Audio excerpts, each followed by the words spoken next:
Alex Answer here, October 11th, 2015. Now that we are reaching the completion of the solar cycle, it's wise to commentate briefly on some of the recent events, staged events that we've seen, timed to correlate with the completion of the solar cycle. And NASA was correct back in 2013 when they projected that we would likely see a double peak. Instead of a single peak culminating around 2013 or 2012, double peak is where you see a rise of solar activity, a dip down slightly for a few years, and then you see a rise again until the next solar cycle. The last 3 solar cycles, we've seen a double peak, which means we've seen a lot of activity spread out over the course of more than a few years. Looking at the last solar cycle and the events between 1998, 1999, moving into 2000, 2001, 2002, 2003, and then a minimum after 9/11 happened and we were already in Iraq and Afghanistan, and the police state here in America through the Patriot Act had begun.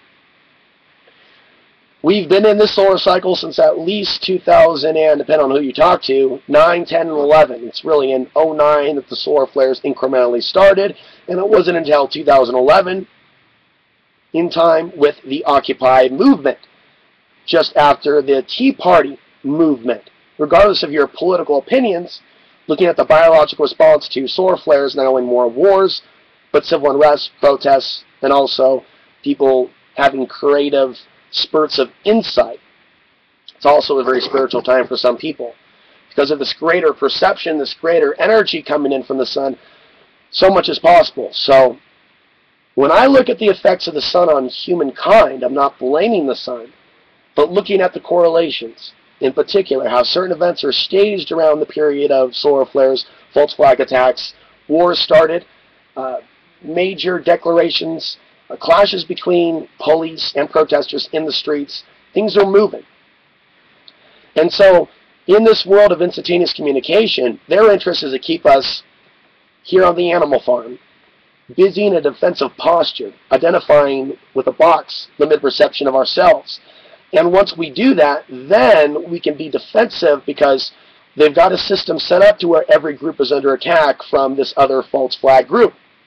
False flag, false flag. It's this group over here. It's not the system. It's this group over here. If only this group over here wasn't coming into your country. If only this group over here wasn't alive. If only these people over here weren't terrorists. It goes on and on. There's multiple programs being run at once. And it keeps people in the illusion of separation. When we get out of the illusion of separation and we're not controlled by those things, we can use that extra energy in our body for creative purposes, for things that serve others. We can create goals, and we can fulfill those goals, and we can help other people. So energy is energy. It's not something to be feared, and there's a whole lot of energy that comes from the sun.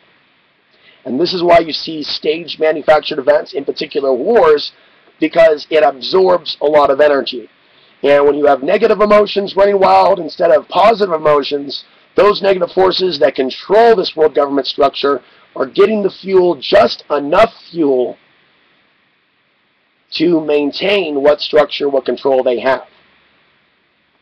And so when we saw September come and go, we need to look back at those disinformation reports that said that we would be taken out September 24th. There were other dates mentioned.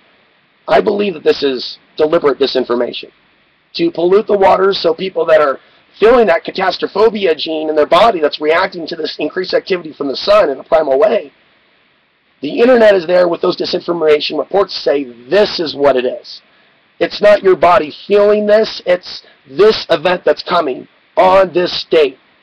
And most people end up in victim consciousness, paralysis, a sense of fear and doom to where they can't do anything about it in their mind. And so the battle is really taking place in the minds and spirits of those human beings that are on the planet today, more than a physical war. And so if we could see through the disinformation and realize that, yes, obviously they're planning for some sort of global conflict or war that could result in retaliation against America, economically, militarily. Yes, we have a threat of solar flares affecting our grid and a thinning Earth's magnetic field. But just because those things are possible doesn't mean that those reports that people spent all that time and energy on the last couple months, assuming Jade Helm would go live instead of see that Jade Helm was a training exercise, as they are building up for lockdown, and we can observe those drills and see what they're doing and observe those news headlines and see the long-term path.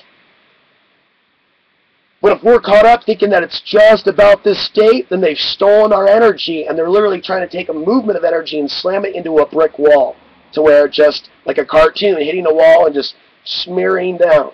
Where's all that energy now? What does all that fear energy do for us as a movement? Does it help us get off the grid? Does it help us work outside the dollar system? What is that disinformation doing that's target people that are somewhat awake now to global government corruption? What it does is it hijacks the energy and it diffuses it. It neutralizes it.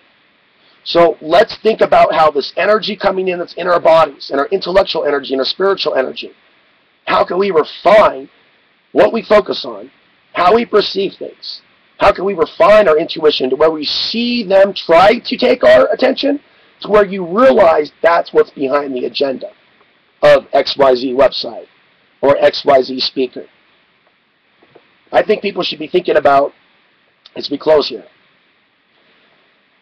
look at these solar flares coming in, and you can read about when they come in at spaceweather.com, as an opportunity to evolve your own awareness, your capabilities.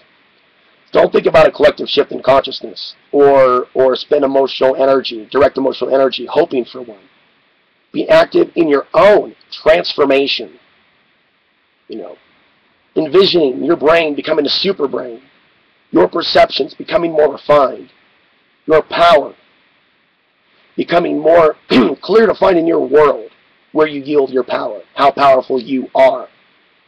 The responsibility for your power, your intellectual perception power, instead of wasting that on fake dates of in-time events, you redirect that intellectual power, that super brain that's already inside of us, towards things that are more fruitful.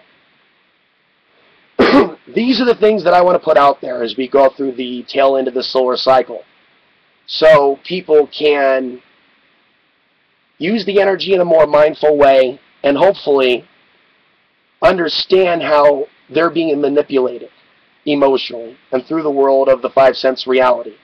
Because once someone realizes that that's taking place, they can take the steps towards self-healing. And I mean self-healing. I don't mean going to a guru or listening to a certain podcast to help you reach that light, but doing the self-healing and self-work that it needs to refine one's perception.